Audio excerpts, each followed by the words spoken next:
My name is Ethan Ward.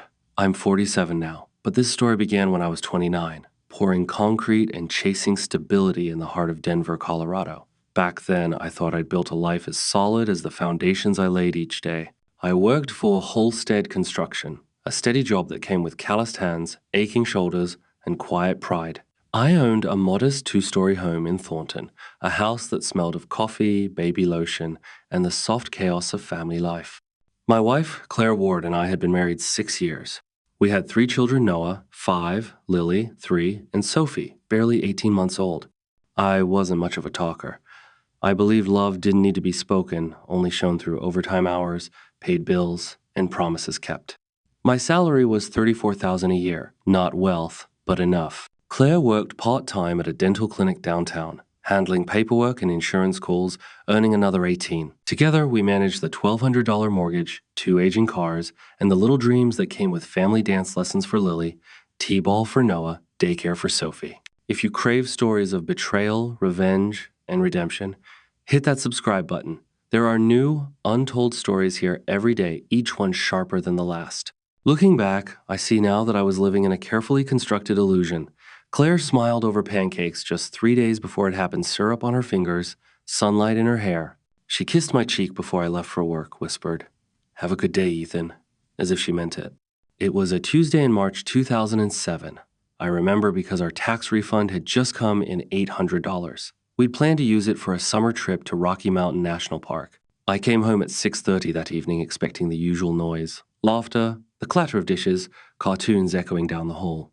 Instead, I found silence. The house felt wrong. Too clean, too still. Noah and Lily were at my mother's house.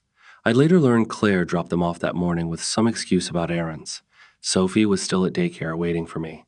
I called her name, nothing. Her 2004 silver Camry wasn't in the driveway. That wasn't strange. She often stopped by the store, but something in my gut twisted. Our bedroom closet was half empty. Her jewelry box lay open, hollow, a few forgotten earrings like bones at the bottom. Later, I found she'd withdrawn $1,500 from our joint account, nearly everything, including the tax refund. On the kitchen counter, beside the coffee maker, sat a single folded note. Lined paper. Her handwriting. "I deserve to be happy. Don't look for me." 10 words. That was all it took to turn my life into rubble. I stood there, staring at those words as if they might rearrange themselves into reason. They didn't. Panic hit first. Sophie was still at daycare. Noah had practice this week. Lily needed dinner. Then came the deeper ache. This wasn't sudden. Claire had planned it, methodically, calmly. She'd packed, taken money, arranged childcare, and walked away. She didn't just leave me, she left her children. I picked up Sophie that night from Little Steps Daycare, her arms reaching out, eyes bright. She was just learning to talk, could say Mama and Dada clearly. When she looked around for her mother and asked, "Mama?" I told her softly. Mama went bye-bye. Words simple enough for a child, but they cut through me like glass.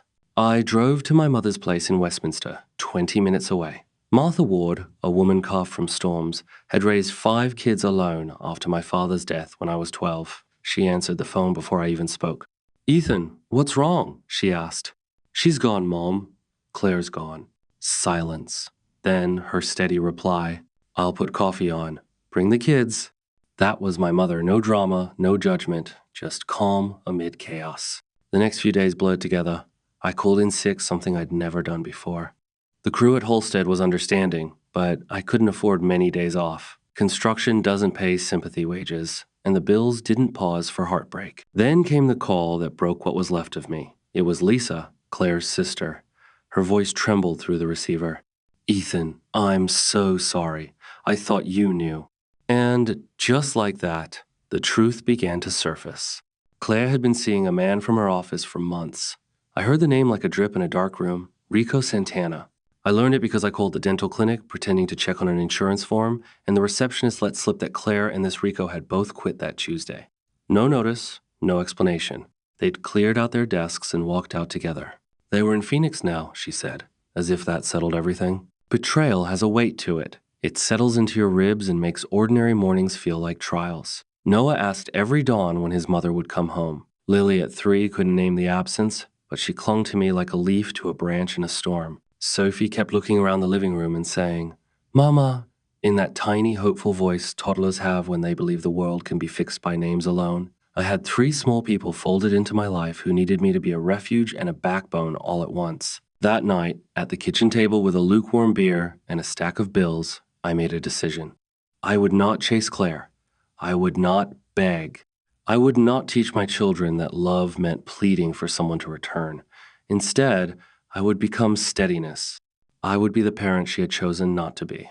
I would raise children who knew, without question, they were loved. The grind was immediate and brutal. Daycare for Sophie jumped from part-time to full-time, an extra $520 a month that stretched us so thin, the edges frayed. I switched to first shift at Halstead so I could be home by 6 to tuck them in, which meant less overtime and a smaller paycheck. My mother, Martha, helped whenever she could, but she worked part-time at Walmart and had bills of her own. We tightened everything. I canceled cable, moved to a bare minimum cell plan, started buying the generic brand of cereal and canned beans. The kids noticed. Why don't we have the good cereal anymore? Noah asked one morning. I told him we were trying new things, being adventurous. 5-year-olds are willing to accept strange versions of the truth if a parent's voice is steady.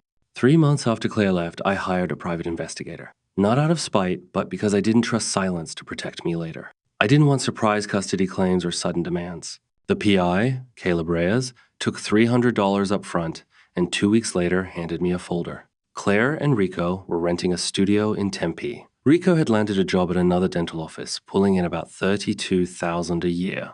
Claire was waitressing at a chain sports bar, making maybe $20 to $25 with tips. They were scraping by. Multiple late rent notices, both their cars behind on payments. The studio rent was $650 a month. It felt like a small, messy life built on a sudden, selfish leap. I filed for legal separation and full custody in Jefferson County Family Court. Claire didn't contest. She didn't even answer the papers served at her Tempe address. Her silence was louder than any courtroom speech. By Christmas 2007, we'd found a new rhythm. The questions about their mother came less often. I decorated the tree after the kids were asleep, hands moving by rote, wrapping presents I'd bought with weekend overtime. I stayed up later than I should have, arranging small miracles out of a tight budget. Noah unwrapped a $20 Wilson glove. Lily got coloring books and a jumbo box of crayons. Sophie clutched a stuffed elephant from the discount shelf and named it her constant companion. This is the best Christmas ever, Lily announced, pressing the crayons to her chest, and for a moment, the ache in my throat threatened to break me. It wasn't the best Christmas. Our budget was $120 compared to last year's $350. But they believed it was magical, and that faith shored up something in me. If Claire could walk away to find herself, she'd left behind the very things that made our life whole. My revenge would not be loud. It would not be spiteful or public. It would be quiet and absolute. I would raise 3 children who never needed her, who would stand unmoved by her absence. I would give them so much steadiness, so much love, they would never feel abandoned. The irony was a bitter thing. She left to chase happiness and abandoned the only thing that might have made her whole. That joy, whatever was left of it, I would protect and build inside these children. By 2010, 3 years after Claire vanished, the storm had quieted into something steady. We had built a life that no longer felt patched together, but solid. I'd been promoted to crew supervisor at Halstead Construction, a title that came with a $3,500 raise and better health insurance. My salary rose to $37,500, and with careful budgeting, weekend side jobs, and a few sleepless nights, we were finally comfortable. The kids were thriving in ways that felt like redemption. Noah, 8 now, played Little League and brought home report cards full of A's and B's. Lily, 6, had discovered a love for art. Our refrigerator had turned into a gallery of her crayon landscapes and watercolor dreams. Sophie, 4, was fully potty trained, talking in complete sentences, and the bright star of her preschool. But the biggest change came in the fall of 2010, wrapped in a smile, named Karen Holt. I met her at Lily's parent-teacher conference in October. She was there for her daughter, Ella, a quiet first grader who shared a desk with Lily at Thornton Elementary. Karen was recently divorced, working as a nurse at Presbyterian Street, Joseph Hospital, earning about $45,000 a year. She had this calm, genuine energy, the kind that children trusted instinctively. "Your daughter has an incredible imagination," she said after we both finished our conferences. "Ella talks about her all the time. They're quite the creative duo." We started talking and somehow stayed in that school hallway long after most parents had left. Karen spoke with a kind of honesty that doesn't need embellishment. Over coffee 3 weeks later, she told me her ex-husband had cheated with his business partner and tried to hide assets during the divorce. She fought for 18 months to get what she and Ella deserved. The thing about betrayal, she said, stirring her coffee, is that it teaches you what matters. Not the people who left, but the ones who stayed. She understood what it meant to carry everything alone, to question every choice, to fear failing the little hearts that depend on you. And she understood the fierce protectiveness that comes with survival. When she looked at my kids, she didn't see baggage or complication. She saw a possibility. The relationship grew slowly, carefully. Karen never tried to replace Claire or step in too quickly. She found her own rhythm in our home. She showed Lily how to mix colors and frame her best drawings. She helped Noah with his math homework and cheered from the bleachers at his baseball games. She read bedtime stories to Sophie in different voices: pirate captains, talking cats, fairy queens, until we were all laughing too hard to breathe. By Christmas 2011, Karen and Ella had become part of our family traditions.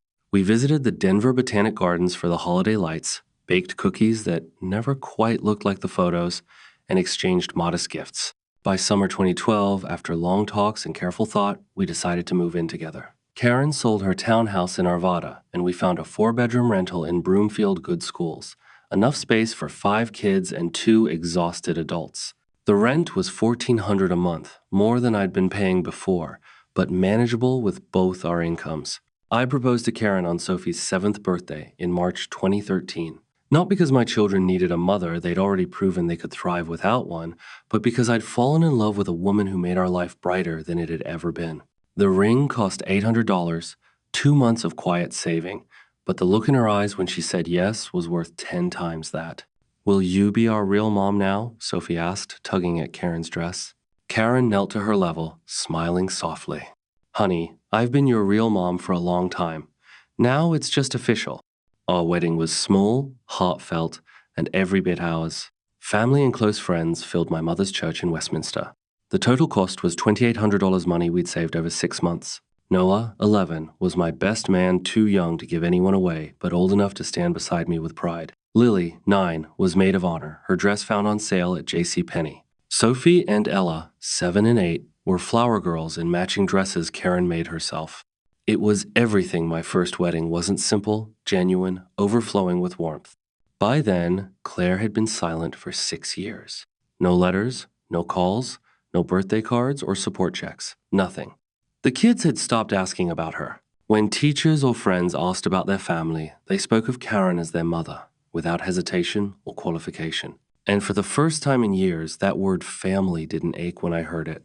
It felt whole again. By early 2015, 8 years after Claire disappeared, a letter arrived that felt like an echo from another life. Divorce papers from Arizona. She wanted to make our separation official so she could marry Rico. I didn't hesitate. I signed them the same day, had them notarized, and dropped them in the mail. No alimony requests, no custody disputes, just quiet signatures ending a marriage that had died long ago. The irony wasn't lost on me. She had walked away to be free, to find herself, and now she needed my permission to move forward. Meanwhile, I had found everything she claimed to be chasing: peace, stability, and a love that grew roots instead of wings. By 2018, 11 years after she left, our rebuilt family had become something extraordinary. Noah, 16, was a high school junior with a 3.6 gigapascals in baseball scouts calling from out of state. Lily, 14, was winning regional art contests and selling her small paintings at weekend markets $25 a piece, though no one could afford what they were really worth. Sophie, 12, was class president, bright, articulate, already leading with the quiet authority of someone who'd grown up surrounded by resilience. And Karen, my wife, had become their real mother in every way that mattered. In 2016, she legally adopted all 3. It was the kids' idea they'd asked for her last name, wanting the law to acknowledge what their hearts already knew. The process cost us $3,200 in legal fees, but watching their faces in court that day, the way they glowed when the judge smiled, it was priceless. The judge asked each of them if they understood what adoption meant. Sophie, now 12, answered with steady conviction. "It means Karen gets to be our mom forever, like officially forever, and nobody can take that away." That was the moment I knew my quiet revenge was complete. Claire had lost far more than a marriage. She'd lost time, the one currency you can never earn back. She'd missed Noah's first home run, Lily's first art ribbon, Sophie's first school speech. She'd missed birthdays, scraped knees, heartbreaks, laughter, and the thousands of small, ordinary miracles that make a family. She traded all of that for a man who didn't last. According to my occasional searches, Rico had left her in 2017 for a younger woman. Claire was working as a cashier at a Walmart in Phoenix, living alone in a cramped studio apartment. Her life had shrunk to receipts and fluorescent lights. But the true revenge wasn't what she'd lost, it was what she could never reclaim. My children didn't miss her. They didn't need her. In their minds, she wasn't a tragic figure. She was simply irrelevant. Then came April 2025. 18 years after she'd walked out of our lives, the doorbell rang on a quiet Saturday morning. I was in the kitchen flipping pancakes for Karen and myself. The kids were all grown now, scattered into their own busy worlds, but Saturday breakfast had remained our tradition whenever they visited. When I opened the door, I didn't recognize her at first. Claire Holt, once the woman I thought I'd spend my life with, stood on the porch in a wrinkled Walmart uniform.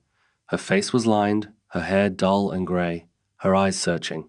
Behind her in the driveway sat a dented 2015 Honda Civic, its paint fading under the spring Sunday. "Hello, Ethan," she said softly, as if 18 years of silence could be bridged by a single greeting. I didn't invite her in. "Claire, what do you want?" Her hands trembled. "I want to see my children." The words hung between us like smoke from a house long burned down. Behind me, I heard Karen's footsteps pause in the hallway, steady, supportive, ready if I needed her. "Your children?" I asked evenly. "Which children would those be?" Her practiced composure cracked. "Noah, Lily, and Sophie. I know they're grown now, but they're still my kids. I gave birth to them. I have rights." I almost laughed. Rights. After 18 years of silence, no calls, no letters, no support, she wanted to claim rights. "You gave up those rights when you left in 2007, I said, keeping my tone calm. "Legally, practically, and in every way that matters. Karen adopted them years ago. You walked away from that chance." "I was young and confused," she said, her voice trembling. "Rico promised me things would be different in Phoenix. I thought I'd come back when I got my life together." "Eventually took 18 years, I replied. She looked past me, searching for some trace of the family she left behind. Her voice softened. "I know I made mistakes, Ethan, but I'm their mother. Blood is blood. They need to know I want to be part of their lives now." That's when another voice spoke sharp, steady, and unmistakably mine in tone. "No," it said, "we really don't." I turned. Noah stood in the hallway, tall and broad-shouldered, his confidence radiating like quiet fire. 23 now, a mechanical engineer at Lockheed Martin, earning $68,000 a year and engaged to his college sweetheart, Rebecca. He'd stopped by to help me fix a leaky faucet upstairs, just like he always did. He met her gaze without flinching. "Michael," she whispered his name from another life. She reached toward him, fingers trembling like someone reaching for a ghost. "You've grown so much," Claire said softly, her eyes trembling as they met his. "You look just like your father when I met him." "I'm nothing like him," Noah replied, his voice sharp and steady, cutting through the morning air. "He stayed. He raised us. He worked extra hours when things got hard. He never ran because life didn't go the way he wanted." From the garage came the sound of footsteps, brushes clinking against glass jars. Lily appeared, wiping paint from her fingers, the faint scent of turpentine following her in. At 21, her confidence filled the room before she even spoke. "Let me guess," she said, folding her arms, her artist gaze dissecting Claire's tired face. "Things didn't work out in Arizona, and now you've come back to play mother to successful adult children you didn't raise?" Claire's eyes shimmered with tears more desperate than sincere. "I never stopped thinking about you. Any of you?" she stammered. "I just needed to find myself, to figure out who I was outside of being a wife and mother." "Find yourself?" Lily's tone was razor-edged, born from years of quiet strength. "We were 3, 5, and 18 months old, Claire. We didn't need you to find yourself. We needed you to be our mother." The front door opened again, Sophie rushing in, breathless, her phone still in hand. At 19, she carried the composure of someone twice her age, a future lawyer already sharpening her instincts. "You look disappointed," Sophie said evenly. "Did you expect a tearful reunion? Hugs? Maybe hope we'd grown up broken and desperate for approval?" I was hoping you'd let me explain, Claire whispered. I'm your mother. I carried you for 9 months. I gave birth to you. Karen Hayes is our mother, Sophie said, her voice steady as a judge's gavel. She earned that title every single day for 18 years. You were just the woman who gave birth to us. The words might have sounded cruel to anyone else, but not to me. Because they weren't cruel. They were true. Claire had surrendered the right to kindness the moment she chose herself over her children's need for love and safety. I can make it right, Claire said suddenly, her voice rising with panic. I have time now. Rick and I, well, that ended. I'm free to focus on family again. I want to be a grandmother someday. Too late, Noah said flatly. About 17 years and 51 weeks too late. She turned to me then, searching my face for softness, for sympathy. Ethan, you understand, don't you? People make mistakes. I was in a bad place back then. I've changed. I've learned. I studied her, the weary face, the trembling mouth, the eyes still pleading for something she hadn't earned. Even after all these years, she still didn't understand. She thought this was about forgiveness, about second chances, about rewriting the past, but there was nothing left to heal. We had built something stronger, purer something that existed only because of her absence. You're right, I said quietly, each word carrying the weight of 18 years. People do make mistakes, but walking out on your children isn't a mistake. It's a choice. And choices have consequences that don't vanish just because you finally regret them. They're adults now, Claire said, her voice cracking as desperation began to show through her composure. They can make their own decisions about seeing me. You can't keep me from them. We just did, Lily said quietly, her tone final and unyielding. The silence that followed was absolute heavy, unbroken, the kind of silence that defines endings. Claire looked at the children she had left behind, grown now, confident, whole. They stood before her not as the wounded souls she might have imagined, but as complete human beings who had found love, strength, and belonging without her.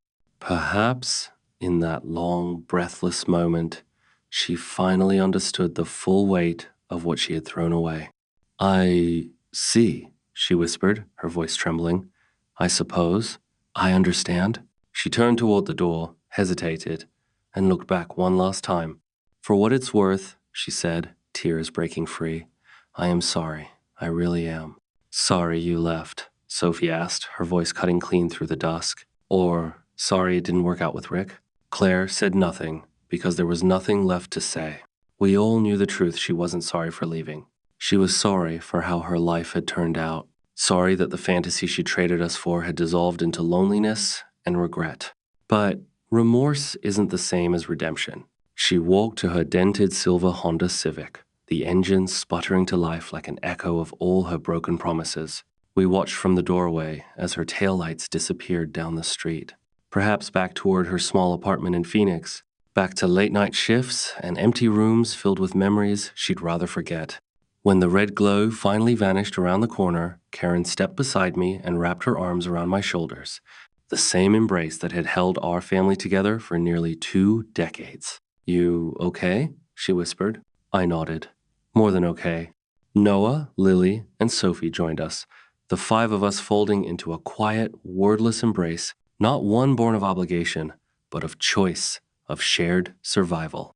This wasn't revenge. It was something far more profound. We had built a family that endured because it was rooted in love freely given, not blood, not guilt, not duty, but devotion. Claire's absence hadn't broken us.